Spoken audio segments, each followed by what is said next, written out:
তোমাদের সকলকে স্বাগত জানাই টিনস বাড়ি অরুণিমা চ্যানেলে। আশা করি সবাই তোমরা ভালো আছো, সুস্থ আছো। আজকে ক্লাস 9-এর চ্যাপ্টার 5 থেকে খাদ্য শৃঙ্খল, খাদ্যজাল ও শক্তি প্রবাহ এই অংশটা আজকে কভার করব। অ্যাকচুয়ালি এই চ্যাপ্টারটা পুরোটাই কমপ্লিট করা আছে, কিন্তু এই জায়গা থেকে বারবার প্রশ্ন আসছে, সেই কারণে এই জায়গাটা আবার একবার ক্লিয়ার করে দেওয়া। চলো শুরু করা যাক। প্রথমেই আসি খাদ্য শৃঙ্খল।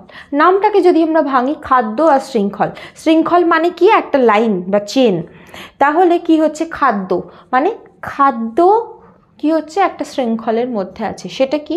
সেটা হলো, ধরো সোজা ভাষা আমি বোঝাবার চেষ্টা করছি, তারপর এক্সপ্লেনেশনে আসছি। যেমন ধরো, প্রথমে ধরো ঘাস, ঘাস কি খাচ্ছে? ঘাস ফড়িং, ঘাস ফড়িংকে খাচ্ছে ধরো ব্যাঙ, ব্যাঙকে খাচ্ছে সাপ, সাপকে খাচ্ছে ধরো বাজ পাখি বা ময়ূর, যে কোনো কিছু। তাহলে এটা হলো একটা খাদ্য শৃঙ্খল। তাহলে খাদ্য শৃঙ্খল কাকে বলছে? খাদ্য শৃঙ্খল সর্বদাই শুরু হয় উৎপাদক থেকে। উৎপাদক মানে সবুজ উদ্ভিদরা নিজেদের খাদ্য নিজেরা তৈরি করতে পারছে, তাদেরকে বলা হচ্ছে উৎপাদক। যেমন এক্ষেত্রে ঘাস হলো উৎপাদক। তাহলে এই উৎপাদক কি করছে? শক্তিকে ব্যবহার করছে। কোন শক্তিকে ব্যবহার করছে? সৌরশক্তি, সূর্য থেকে যে আসছে, যে সূর্যের রশ্মি গ্রহণ করছে, নিয়ে সালোক সংশ্লেষ প্রক্রিয়ায় খাদ্য তৈরি করছে। এই খাদ্যের কিছুটা অংশ কার শরীরে যাচ্ছে? ঘাস ফড়িং শরীরে যাচ্ছে, ঘাস ফড়িং ঘাসকে খাওয়ার মাধ্যমে। তাহলে ঘাসকে খাচ্ছে হলো ঘাস ফড়িং। তাহলে ঘাস ফড়িং হলো প্রাথমিক খাদক। একে আবার খাচ্ছে ব্যাঙ, ব্যাঙ হলো গৌণ খাদক। সাপ হলো প্রগৌণ খাদক, কারণ ব্যাঙকে খাচ্ছে, আর ব্যাঙকে সাপকে খাচ্ছে ময়ূর, এগুলো সর্বোচ্চ খাদক। এইভাবে চলতে পারে। আচ্ছা, এক্ষেত্রে তাহলে এই যে খাদ্য শৃঙ্খল, এই জিনিসটাকে আমরা একটা পিরামিডের আকারে লেখার চেষ্টা করেছি। কেন লিখেছি সেটা ক্রমশ বলবো। পিরামিডের আকারে যদি লিখি, এই পিরামিডের বেস বা ভিত্তি স্তর তৈরি হয়েছে কোথা থেকে? উৎপাদক থেকে, মানে ঘাস বা তোমার ধরো কোনো গাছ, যে কোনো কিছুই হতে পারে, উৎপাদক। আচ্ছা, তাহলে এইটা হলো কি? খাদ্য পিরামিড। পিরামিডের আকারে লেখার চেষ্টা করেছি। তাহলে উৎপাদক হলো ঘাস বা গাছ, তার উপরে এসছে কি? প্রাথমিক খাদক, এক্ষেত্রে হলো ধরো ঘাস ফড়িং। তার উপরে রয়েছে কি? গৌণ খাদক, মানে গৌণ খাদক খাচ্ছে প্রাথমিক খাদককে, মানে এক্ষেত্রে গৌণ খাদক হলো ব্যাঙ। আবার গৌণ খাদককে খেয়ে বেঁচে থাকে হলো প্রগৌণ খাদক। তাহলে সে কে? সে হলো এক্ষেত্রে হলো সাপ। ঠিক আছে, এক্ষেত্রে যদি বাজ পাখি বা ময়ূর এটাও লিখতে হতো, তাহলে এটা আরও মানে এই পিরামিডটা আরও বড় করা যেতে পারত। এবার এই যে পিরামিড, এই পিরামিডের এই এক একটা স্তরকে বলে হলো পুষ্টি স্তর। তাহলে এটা শুরু হয়েছে কোথা থেকে? উৎপাদক থেকে শুরু হয়েছে, শেষ হচ্ছে কি? প্রগৌণ বা সর্বোচ্চ খাদকে। এবার দেখো, এক্ষেত্রে খেয়াল করে দেখো, শক্তি প্রবাহ সর্বদা এদিক থেকে এদিকে যাচ্ছে। মানে এক্ষেত্রে ঘাস থেকে ক্রমশ এই সাপ ময়ূর এই দিকে যাচ্ছে। উল্টোটা কি কখনো হয়? কখনো হয় না। মানে ঘাস সৌরশক্তিকে ব্যবহার করে যে শক্তি নিজ দেহে তৈরি করছে, তারই কিছুটা অংশ ঘাস ফড়িংয়ে যাচ্ছে। ধরো এই ঘাস ফড়িংকে খাচ্ছে ব্যাঙ, তখন সেই শক্তি ব্যাঙের দেহে যাচ্ছে। ব্যাঙকে খাচ্ছে সাপ, সেই শক্তি সাপের দেহে যাচ্ছে। এইভাবে চলতে থাকছে। এক্ষেত্রে সবচেয়ে বেশি শক্তি কার? এই ঘাসের হলো সবচেয়ে বেশি শক্তি। তার কিছুটা অংশ আসছে ঘাস ফড়িংয়ে, তারও কিছুটা অংশ ব্যাঙে, তারও কিছুটা সাপে, তারও কিছুটা বাজ পাখি বা ময়ূরে। এবার এই যে পিরামিড আকারে লেখার একটাই কারণ, সেটা হলো আমরা বোঝাতে চাইছি যে উৎপাদকের সংখ্যা অনেক। এবার তার থেকে প্রাথমিক খাদকের সংখ্যা কমে যায়, তার থেকে গৌণ খাদকের সংখ্যা কমে যায়, তার থেকেও প্রগৌণ খাদকের সংখ্যা কমে যায়। একটা মাঠের মধ্যে, একটা নির্দিষ্ট জায়গায়, একটা মাঠের মধ্যে একটা নির্দিষ্ট বাস্তুতন্ত্রের ক্ষেত্রে যদি বলি যে ধরো একটা মাঠ নিয়েছি, সেই জায়গাতে যত ঘাস আছে তার থেকে ঘাস ফড়িংয়ের সংখ্যা কম, তার থেকে ব্যাঙের সংখ্যা আরও কম, তার থেকে সাপের সংখ্যা আরও কম, তার থেকে ময়ূর বা বাজ পাখির সংখ্যা আরও কম। তাহলে দেখো পিরামিড হচ্ছে নাকি উৎপাদকের সংখ্যা সবচেয়ে বেশি, তাই জন্য এটা হলো ভিত্তি স্তর। ভিত্তি, মানে কোনো কিছুর বেস তৈরি করছে, তার উপর নির্ভর করে আছে কি প্রাথমিক খাদক। কারণ প্রাথমিক খাদকরা নিজেরা নিজেদের খাদ্য তৈরি করতে পারে না, তাদেরকে নির্ভর করতে হয় উৎপাদকের উপরে। তা আবার গৌণ খাদকরা নির্ভর করছে প্রাথমিক খাদকে, প্রগৌণ খাদকরা নির্ভর করছে গৌণ খাদকের উপর। এইভাবে চলতে থাকছে। সেই কারণে পিরামিড আকারে বুঝিয়েছি যাতে এটা বুঝতে পারো যে তোমরা উৎপাদকের সংখ্যা সবচেয়ে বেশি, প্রগৌণ খাদকের সংখ্যা সবচেয়ে কম। এবার যদি আমি বলি তাহলে খাদ্য শৃঙ্খল কাকে বলে, যদি সংজ্ঞা লিখতে দেয় কি করবে, তাহলে বুঝে নাও সেটা হলো এই যে খাদ্য শৃঙ্খল শুরু হচ্ছে উৎপাদক থেকে, ক্রমশ পর্যায়ক্রমে কিসে যাচ্ছে, সর্বোচ্চ খাদ্য স্তরে যাচ্ছে, এবং শক্তিগুলো উৎপাদক থেকে শুরু করে ধীরে ধীরে খাদ্য খাদক সম্পর্কের মধ্যে দিয়ে সর্বোচ্চতে পৌঁছাচ্ছে, তাকেই খাদ্য শৃঙ্খল বলছে। তাহলে কি বলবো, উৎপাদক থেকে ক্রম পর্যায়ে খাদ্য খাদক সম্পর্কের মাধ্যমে যখন অন্যান্য প্রাণীদের মধ্যে দিয়ে শক্তি সর্বোচ্চ স্তরে পৌঁছচ্ছে, সেইটাকে বলছে হলো খাদ্য শৃঙ্খল। সেই শৃঙ্খল বা শ্রেণী সেটাকে বলছে হলো খাদ্য শৃঙ্খল। এবার খাদ্য শৃঙ্খলের তাহলে বৈশিষ্ট্য কি হবে, প্রথম যেটা সেটাই পিরামিডের কথাটা ভাববে। কি হলো, খাদ্য শৃঙ্খলের যে ভিত্তি বা শুরু হচ্ছে উৎপাদক থেকে, তাহলে এক্ষেত্রে উৎপাদকের সংখ্যা অনেক বেশি হয়। তাহলে প্রথম যে পয়েন্ট সেটা হলো কি, এই যে খাদ্য শৃঙ্খল সেটার শুরু বা ভিত্তি হলো উৎপাদক। এই খাদ্য শৃঙ্খল শেষ হয় কোথায় গিয়ে, সর্বোচ্চ খাদ্য শৃঙ্খল যেটা থাকে, গৌণ খাদক বা প্রগৌণ খাদক বা সর্বোচ্চ যেটা থাকছে সেখানে। আচ্ছা, এক্ষেত্রে বলে দিই, কোথাও কোনো ধরো খাদ্য শৃঙ্খল ছোট হলো, যেমন ধরো ঘাসফড়িং, ব্যাঙ, আমি এই দুটো লিখতাম না, তাহলে ব্যাঙ হলো গৌণ খাদক, এক্ষেত্রে এসে সেই শৃঙ্খলটা শেষ হয়ে যেত। এক্ষেত্রে আবার সাপ অবধি যদি লিখতাম তাহলে সাপ হতো প্রগৌণ খাদক। ঠিক আছে, তাহলে এক একটা খাদ্য শৃঙ্খলের ক্ষেত্রে এই গৌণ খাদকে গিয়ে কোথাও শেষ হয়, কোথাও প্রগৌণ খাদকে গিয়ে শেষ হয়, এরকমভাবে চলতে পারে। দ্বিতীয় যে পয়েন্ট সেটা হলো এক্ষেত্রে শক্তি প্রবাহ সর্বদা একমুখী হয়, একমুখে শক্তি যাচ্ছে, উল্টো দিকে কখনো হয় না, মানে শক্তি ওপর থেকে নিচের দিকে বা এদিক থেকে এদিকের দিকে যাবে না। ঠিক আছে, সেই জন্যই দেখো একমুখী অ্যারোগুলো দেওয়া হয়েছে যাতে বোঝা যায় যে শক্তিগুলো এদিক থেকে এদিকে যাচ্ছে। তৃতীয় যে পয়েন্ট সেটা হলো এই যে খাদ্য শৃঙ্খলের যে স্তর সেগুলো লিমিটেড, এরকম আনলিমিটেড হতে পারে না যে শেষই হচ্ছে না, এরকম এতগুলো খাদ্য স্তর রয়েছে। অবশ্যই গৌণ খাদক বা প্রগৌণ খাদক বা তারপরের যে স্তর সর্বোচ্চ খাদকে গিয়ে থেমে যাবে, কারণ অবশ্যইভাবে এই শক্তিটা ধীরে ধীরে শেষ হয়ে যায়। কারণ কি, উৎপাদক যে শক্তি তৈরি করে তার কিছুটা অংশ এখানে, এর শরীরের কিছুটা অংশ এখানে, এর শরীরের কিছুটা শক্তি এখানে, এইভাবে যেহেতু যেতে যেতে ক্রমশ শক্তির পরিমাণ কমে যাচ্ছে, সেই কারণে। পরের যে পয়েন্ট খাদ্য শৃঙ্খলের ক্ষেত্রে সেটা হলো এক্ষেত্রে উৎপাদকের সংখ্যা সব থেকে বেশি হয় কিন্তু আকার ছোট হয়।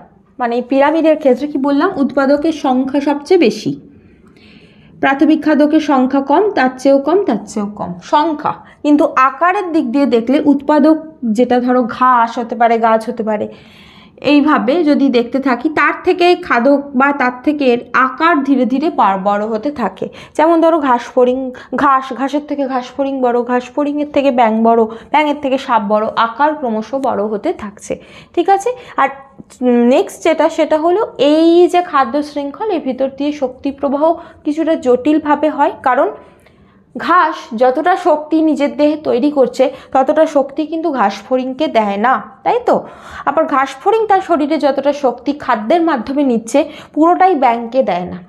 তুমি ধরো যে খাদ্যের মাধ্যমে যে শক্তি নিচ্ছ সেই শক্তিটা কি পুরোটাই তুমি একটা কাজেতেই ব্যবহার করো, সেটা নয়, তাই না? ঠিক তেমনিভাবেই ঘাসফড়িং খাদ্যের মাধ্যমে যে শক্তি গ্রহণ করছে সেই শক্তিও নিজ দেহে অন্যান্য কাজকর্মের জন্য খরচ করে, তারপর যেটা শরীরে থাকছে সেইটাকে ব্যাঙ খাদ্য হিসাবে পাচ্ছে। ঠিক আছে, তাহলে এক্ষেত্রে যে শক্তির প্রবাহ এটা খুব একটা সহজ নয়, খুব সহজ সরল ইকুয়েশনের মাধ্যমে এটা আসে না। পরের টপিকে আসি, সেটা হলো খাদ্য জালক কাকে বলে বা খাদ্য জাল কাকে বলে। নামটা থেকেই বুঝতে পারছো, খাদ্য জাল, জালের আকারে ছড়িয়ে আছে, এক্ষেত্রে খাদ্য খাদক সম্পর্কটা জালের আকারে ছড়িয়ে আছে। চলো প্রথমেই দেখে নিই, একটা উদাহরণ লিখি তাহলে বুঝতে পারবে। ধরো ঘাস, উৎপাদকটা হলো এক্ষেত্রে হলো ঘাস। ঘাসকে ধরো খাচ্ছে তোমার হরিণ, আছে, হরিণকে খাচ্ছে হলো বাঘ, তাহলে এটা হলো একটা খাদ্য শৃঙ্খল। দ্বিতীয় হলো ঘাসকে ধরো খাচ্ছে খরগোশ, খরগোশকে ধরো আবার খাচ্ছে বাঘ। আবার ধরো ঘাসকে খাচ্ছে হলো তোমার ঘাস ফড়িং, ঘাস ফড়িংকে খাচ্ছে হলো ব্যাঙ, ব্যাঙকে খাচ্ছে হলো ধরো সাপ, সাপকে খাচ্ছে ধরো ময়ূর। আবার ধরো এই যে ঘাস ফড়িং, এই যে ঘাস ফড়িংকে খাচ্ছে ধরো টিকটিকি। আবার ধরো এই টিকটিকিকে খাচ্ছে ধরো বাজ পাখি। তাহলে খেয়াল করে দেখো এখানে এই খাদ্য জালের মধ্যে কতগুলো খাদ্য শৃঙ্খলা আছে? 4টে। প্রথমটা হলো ঘাসকে খাচ্ছে হরিণ, হরিণকে খাচ্ছে বাঘ, ঘাসকে খাচ্ছে খরগোশ, খরগোশকে খাচ্ছে বাঘ, ঘাসকে খাচ্ছে ঘাস ফড়িং, সেখান থেকে ব্যাঙ, সাপ, ময়ূর। আবার ঘাসকে খাচ্ছে ঘাস ফড়িং, ঘাস ফড়িংকে খাচ্ছে টিকটিকি, টিকটিকিকে খাচ্ছে বাজ পাখি। ঠিক আছে, তাহলে 4খানা খাদ্য শৃঙ্খল আছে। কিন্তু খেয়াল করে দেখো এরা নিজেদের মধ্যেও সম্পর্কিত, যেমন বাঘ যেমন হরিণকেও খাচ্ছে, খরগোশকেও খাচ্ছে। ঠিক আছে, এইভাবে সম্পর্কিত।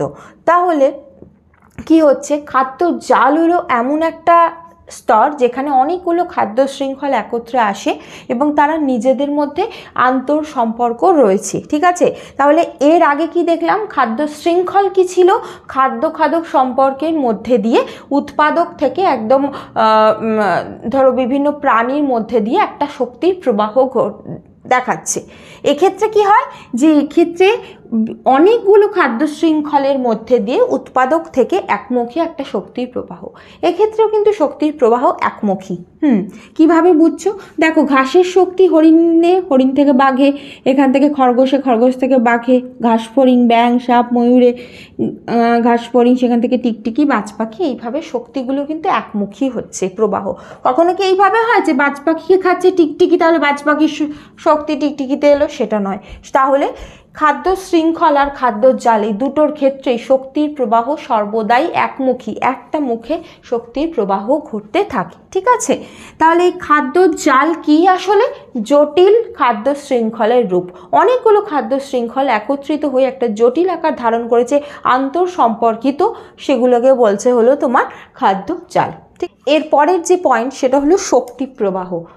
আচ্ছা, এই যে খাদ্য শৃঙ্খল বা খাদ্য জাল, এগুলোর মধ্যে দিয়ে কি হচ্ছে, আলটিমেটলি শক্তিটাই প্রবাহিত হচ্ছে। তুমি বলবে কোন শক্তি? সেটা হলো সৌরশক্তি। হ্যাঁ, আমরাও যে শক্তিটা পাই সেটা ইনডাইরেক্টলি সৌরশক্তিই নিই। কিভাবে? সেটা হলো ধরো আমরা যখন ধরো সরাসরি সবজি খাচ্ছি, ভেজিটেবল খাচ্ছি, সেগুলো থেকে পাচ্ছি। এবার সেই যে ভেজিটেবলগুলো, সেগুলো উদ্ভিদ কি করেছে, সূর্যালোক ব্যবহার করেছে, তোমার কার্বন ডাইঅক্সাইড ব্যবহার করেছে, জল ব্যবহার করেছে, এগুলোর মাধ্যমে খাদ্যটা তৈরি করেছে। এবার সেই খাদ্যের ভিতরে সেই সৌরশক্তি স্থৈতিক শক্তি রূপে থাকে, মানে সূর্যের শক্তিটাই ওরা বদলে দিয়ে গ্লুকোজ রূপে রাখছে। এবার আমরা যখন ধরো সরাসরি সবজি খাচ্ছি, সেই গ্লুকোজটাই আমাদের শরীরে গিয়ে শক্তি দিচ্ছে। এবার ধরো তুমি যদি বলো যে ননভেজ খাওয়ার ক্ষেত্রে, সেক্ষেত্রে কি হয়, যখন আমরা ননভেজ খাবার দাবার খাই, যেমন ধরো মুরগি খাচ্ছি, চিকেন খাচ্ছি, সেক্ষেত্রে কি হবে যে সেই চিকেনটাই ধরো কোনোভাবে বিভিন্ন রকম শ্যাওলা, পোকা মাকড় এগুলো খেয়েছে, সেই পোকামাকড়গুলো আবার উদ্ভিদের ওপরই নির্ভরশীল, তাহলে সেইখান থেকেই আসছে। তাহলে উদ্ভিদের শক্তি আলটিমেটলি আমাদের শরীরে পৌঁছয় সরাসরি উদ্ভিদের দেহ থেকে আমাদের দেহে, বা অন্য কোনো কিছুর মাধ্যমে, যখন ননভেজের কথা বলা হচ্ছে। তাহলে সব ক্ষেত্রেই শক্তির কিন্তু একমুখী প্রবাহ হচ্ছে। তাহলে এই শক্তি প্রবাহ কাকে বলে যদি বলি, কি বলবো, উৎপাদকের মাধ্যমে সূর্যের যে শক্তি বা সৌর শক্তি রূপান্তরিত হয়ে কি করে, এগুলো খাদ্য খাদক সম্পর্কের মাধ্যমে যে প্রবাহিত হচ্ছে, সেইটাই হলো তোমার শক্তি প্রবাহ। তাহলে শক্তি প্রবাহটা আলটিমেটলি কিসের শক্তি? সৌরশক্তি বলতে হবে। এটা কে বদলে দিচ্ছে শক্তিটাকে? উৎপাদক বদলে দিচ্ছে, এবং সেটা খাদ্য খাদক সম্পর্কের মাধ্যমে এটা ক্রমশ এক দেহ থেকে অন্য দেহে চলতে থাকছে, সেটাই হলো শক্তি প্রবাহ। এই যে শক্তি প্রবাহের বেশ কিছু বৈশিষ্ট্য আছে। প্রথম হলো এটা উৎপাদকের মাধ্যমেই শুরু হয়। অবশ্যই আমরা পারবো না, কারণ আমরা সূর্যের সূর্যালোকের যে শক্তি, সূর্যের যে শক্তি, সেইটাকে ব্যবহার করতে পারি না। দ্বিতীয় হলো শক্তি, কিন্তু একটা উদ্ভিদ যতটা শক্তি গ্রহণ করে, সৌরশক্তি গ্রহণ করে, তার অনেকটা অংশই কিন্তু নষ্ট হয়ে যায়। দ্বিতীয় যে পয়েন্ট সেটা হলো এই যে প্রত্যেকটা স্তরে যখন একটা দেহ থেকে আর একটা দেহে শক্তি ট্রান্সফার হচ্ছে, তখন কিন্তু অনেক অনেক শক্তি নষ্ট হয়ে যায়। নষ্ট মানে ধরো অন্য কিছুতে খরচ হয়ে যায়, শরীর গঠনের ক্ষেত্রে বা অন্য স্তরের খাদ্যের জন্য ব্যবহার হতে অনেকটা কম হয়। মানে কি, ধরো একটা ঘাসের শরীরে, মানে ঘাসের শরীরে বলতে ঘাস যতটা ধরো শক্তি ব্যবহার করলো, ধরো ঘাস 100 শক্তি, 100% শক্তি যদি ধরি, ঘাস ফড়িং সেই শক্তির 10% পাবে। ঘাস ফড়িং কেন সেটা পাবে? কারণ ঘাস কি করছে, পুরো খাদ্যটাই কি গ্লুকোজ হিসাবে জমা রেখে দিচ্ছে? যদি ধরো ওর 100% যে শক্তি হিসাবে বলছি যে গ্লুকোজ তৈরি করেছে, সেটা কি পুরোটাই রেখে দিচ্ছে? সেটা নয়। ওর নিজের শারীরিক বিভিন্ন যে কাজকর্ম, বাষ্পমোচন, তারপর ধরো যে খাদ্য তৈরি, শ্বসন, এই সমস্তগুলো চালাচ্ছে, তার জন্য কি হয়, শক্তি ক্ষয় হয়। সেই শক্তিটা ক্ষয় হওয়ার পরে যেটুকু গ্লুকোজ হিসাবে তার সবুজ অংশে জমা থাকছে, সেইগুলোই কি হচ্ছে, যেটুকু গ্লুকোজ হিসাবে জমা থাকছে সেগুলোই ঘাস ফড়িং পাচ্ছে। আবার ধরো ঘাস ফড়িং কী করছে, বিভিন্ন জায়গায় উড়ে বেড়াচ্ছে, ওর নিজেদের শরীরের বিভিন্ন কাজকর্ম আছে, নিজেদের সংখ্যা বৃদ্ধি করছে। তাহলে ও যেই 10% যে শক্তিটা পেল, এটার পুরোটাই কি পরের স্তরে পাঠাবে, পরের খাদ্যকে পাঠাবে? না, সেটা নয়। তাহলে কি হবে, ধরো ফড়িংকে খাচ্ছে হলো ব্যাঙ, তাহলে ওর শরীরে 10% ছিল, তো 1% ব্যাঙের শরীরে এলো, কারণ ফড়িংটার বাকি যে কাজগুলো করতে সেটা খরচ হয়ে গেছে। তাহলে শক্তি সরাসরি একটা থেকে, মানে একটা স্তর থেকে অন্য স্তরে যাওয়ার সময় অনেকটা শক্তি কিন্তু অপচয় হয়। এটা আমরা অপচয় না বলে যদি বলি, সে তার বিভিন্ন জৈবিক প্রয়োজনে সেই শক্তিটা খরচ করে। নেক্সট যে পয়েন্ট, সেটা হলো এই শক্তি প্রবাহের যে থার্ড পয়েন্ট, সেটা হলো লিন্ডেম্যানের সূত্র। এটা খুব গুরুত্বপূর্ণ, বারবার এখান থেকে প্রশ্ন আসে, অল্টারনেটিভ ইয়ারে তো প্রশ্ন আসেই। লিন্ডেম্যানের সূত্র কি? এই সূত্রটাই, সেটা হলো উৎপাদক যতটা শক্তি তৈরি করবে, তার 10% শক্তি একমাত্র পরের স্তরে যায়, আবার তারও 10% শক্তি পরের স্তরে যায়, এইভাবে চলতে থাকে। কারণটা কি, যেটা বললাম, প্রত্যেকে তার জৈবিক কার্যগুলো করার জন্য অনেকটা পরিমাণ শক্তি খরচ করে ফেলে। ধরো একটা হরিণ 100 কেজি ঘাস খেয়েছে, ধরো ঘাস, আর এখানে হরিণ, বাঘ, ঘাস ধরো 100 কেজি ঘাস হরিণটা খেয়েছে, কিন্তু 100 কেজি ঘাস খেলেই ও কি 100 কেজি যে ঘাস খাচ্ছে সেইটাই কি পুরোপুরি ওর শরীর গঠনেই কাজে লাগাবে? না, 90 কেজি ওর বিভিন্ন কাজে ব্যবহার করে দেবে। মানে ও যেই বেঁচে আছে, শ্বসন চালাচ্ছে, তারপর ধরো ও নিজেদের সংখ্যা বৃদ্ধি করছে, এই সমস্ত কিছুতে, চলাফেরায় সমস্ত কিছুতে ও কিন্তু এই শক্তিটা খরচ করবে। এই যে 100 কেজি ঘাস খেলো, সেটা 10 কেজি ও ধরো নিজের শরীরে জমা রাখলো। কি জন্য? নিজের শরীরে এমনি জমা রাখলো, মানে ধরো সেটা মাসেল হিসাবে জমা রাখছে বা চর্বি হিসাবে, যে কোনোভাবেই হোক জমা রাখছে। যেহেতু হরিণ, আমি তাই মাসেল বলছি, বা এইভাবে চলতে থাকছে। আবার ধরো এই হরিণটাকে বাঘ খেলো, তাহলে এই পুরো 10 কেজি, ধরো হরিণটার ওজন 10 কেজি, তাহলে পুরো 10 কেজি বাঘ পেলো। কিন্তু বাঘ কি এই পুরো 10 কেজি কি ব্যবহার করে ফেলতে পারবে? ব্যবহার করে ওর শরীরে যেটা থাকবে বা ওর শরীরের জন্য যেটুকু থাকবে সেটা হলো 1 কেজি। কারণ কি? কারণ বাকি যে 9 কেজি, বাঘটাও তো ধরো ছুটছে, তার শরীরের শ্বসন প্রক্রিয়া, প্রজনন, এই সমস্তগুলোর জন্য শক্তি কিছুটা নষ্ট হয়ে গিয়ে তার শরীরে থাকছে হলো 1 কেজি। বোঝাতে পারলাম? এটাই হলো লিন্ডেম্যানের সূত্র, যে 10% হিসাবে শক্তির এই যে প্রবাহগুলো হয়, যতটা উৎপাদকে আছে ততটাই তোমার প্রাথমিক খাদ্যকে, বা ততটাই গৌণ খাদ্যকে, ততটাই প্রগৌণ খাদ্যকে এরমভাবে যায় না। লিন্ডেম্যানের সূত্রটা এখানে স্ট্রিক্টলি মেনে চলে। এক্ষেত্রে বইতে অনেক জায়গায় লেখা থাকতে পারে, দেখবে যে 90% শক্তি অপচয় হয়। আমি সেটাকে অপচয় বলি না, সেটা হলো ও যে ওর জৈবিক কাজগুলো করতে কিছুটা ব্যবহার হয়। এবার দেখো, কিছুটা শক্তি অপচয় হয়, সেটা কোথায়? ধর ওই হরিণটার ওজন ছিল 10 কেজি, আমি মানে ধরে নিতে বলছি, সেটা সাধারণত হয় না। 10 কেজি হরিণকে যে বাঘ খেলো, তার কিছু অংশ পড়ে রইলো, কিছু অংশ নষ্ট হলো, বা ও খেলো না, বা চামড়া বা কিছু সেই জিনিসগুলো কি হলো, কিছুটা পরিমাণ অপচয় হচ্ছে, সেই জিনিসগুলোকে আমরা অপচয়ের মধ্যে ফেলতে পারি। ঠিক আছে, ঠিক একইভাবে ধরো ঘাস তো ছিঁড়ে নিল, তো হরিণটা অনেকটাই, ধরো পুরো ঘাসটা খেলো না, কিছুটা ফেলে রাখলো, সেটা অপচয়ের মধ্যে পড়তে পারে। এইভাবে কিন্তু শক্তি প্রবাহ চলতে থাকছে। তাহলে এই যে খাদ্য শৃঙ্খল, খাদ্য জাল এবং শক্তি প্রবাহ, এই অংশটা খুব ভালো করে পড়তে হবে। এই জায়গাটা থেকে প্রশ্ন আসে, ভালো করে বুঝে নিয়ে পড়লে খুব কিছু জটিল নয়। আশা করি তোমরা বুঝতে পেরেছো। কোনো প্রশ্ন থাকলে কমেন্ট করো, আর তোমরা এই ভিডিওটাকে লাইক করো, বেশি বেশি করে শেয়ার করে দিয়ে সাবস্ক্রাইব করো। Thank you.